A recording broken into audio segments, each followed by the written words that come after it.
Everyone, मेरा नाम नेहा है और मैं पीजी में रहती हूँ। हाजिर हूँ आप सबके सामने एक और नए टेस्टी रेसिपी के साथ। आज की ये रेसिपी बहुत ही खास है।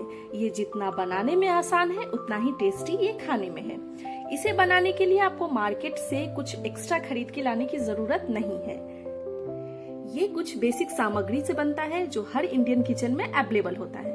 आज मैं बनाने जा रही हूँ मोतीचूर का लड्डू। तो चलिए स्टार्ट करते हैं। मोतीचूर का लड्डू बनाने के लिए मैंने आधा कटोरा बेसन लिया है, मैंने 3 से 4 चम्मच घी लिया है, मैंने 2 इलायची को अच्छे से कूट करके रख लिया है, मैंने कुछ आमंड्स लिए थे और सीड्स उसे भी बारीक कट करके रख लिया है।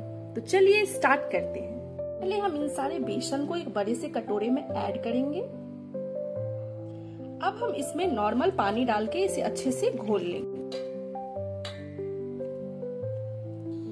मैंने बेसन को अच्छे से घोल लिया है। बेसन न ज्यादा पतला होना चाहिए न ज्यादा मोटा होना चाहिए, ये रनिंग कंसिस्टेंसी में होना चाहिए इस तरह से। आप चाहे तो इसमें फूड कलर ऐड कर सकते हैं, फूड कलर ऑप्शनल है, मैंने फूड कलर नहीं डाला है। नेक्स्ट प्रोसेस के लिए मैंने कढ़ाई को गर्म होने के लिए चढ़ा दिया था। उसमें मैंने आधा कप के करीब घी लिया है। घी जब अच्छे से गर्म हो जाए, देख सकते हैं घी अच्छे से गर्म हो गया है। अब हम इसमें धीरे धीरे करके चम्मच की मदद से थोड़ा थोड़ा करके बेसन ऐड करते जाएंगे। आप चाहे तो पाइपिंग बैग का भी यूज कर सकते हैं, लेकिन मैं बहुत ही आसान प्रोसेस में बना रही हूँ, इसलिए मैंने चम्मच का यूज किया है। अगर आपके पास पाइपिंग बैग है तो आप उसका यूज करें, अगर आपके पास नहीं है तो आप किसी भी पॉलीथीन का यूज कर सकते हैं, उसमें हल्का सा छेद करके। इसे क्रिस्पी होने तक हम अच्छे से फ्राई कर लेंगे। देख सकते हैं इसमें अच्छा सा गोल्डन कलर आ गया है। अब हम इसे निकाल लेंगे। आप लोग के लिए मैंने इस तरह का भी प्रोसेस का यूज किया है। आप चाहे तो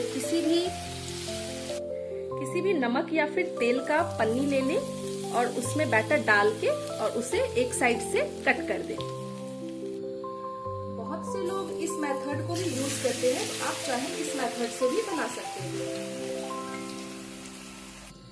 आपको जो भी प्रोसेस अच्छा लगे और इजी लगे बनाने में, आप उस प्रोसेस से इन सारे बूंदी को अच्छे से फ्राई कर लीजिए।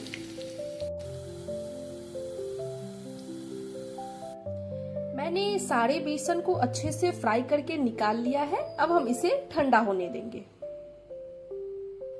सारे बेसन की बूंदें अच्छे से ठंडी हो गई है। अब हम इसे एक मिक्सर ग्राइंडर में हल्का दरदरा होने तक ग्राइंड कर लेंगे। याद रखिएगा इसे ज्यादा ग्राइंड मत कीजिएगा, वरना ये पाउडर बन जाएगा।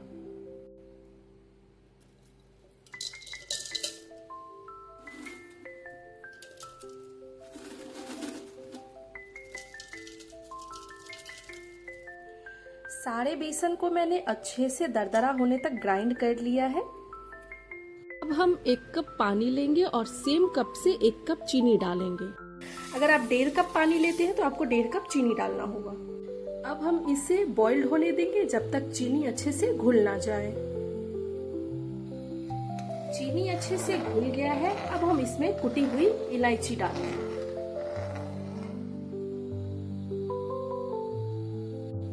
और धीरे धीरे करके सारे ग्राइंड किए हुए हम इसमें बूंदी ऐड कर देंगे।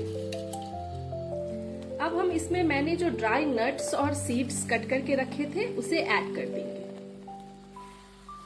और इसे मिला लेंगे।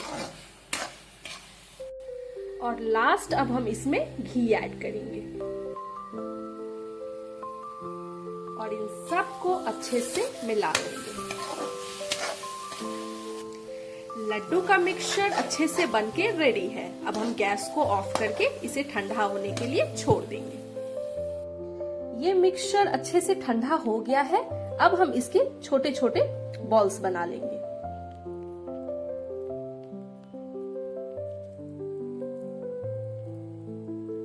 तो बनके रेडी है बेसिक सामग्रियों से मोतीचूर का यमी लड्डू। अब आप लोग इसे बनाइए और इस नवरात्रि माता जी को भोग लगाइए। और हाँ, इस रेसिपी को लाइक करना ना भूलें। मिलते हैं नेक्स्ट रेसिपी के साथ, तब तक के लिए बाय।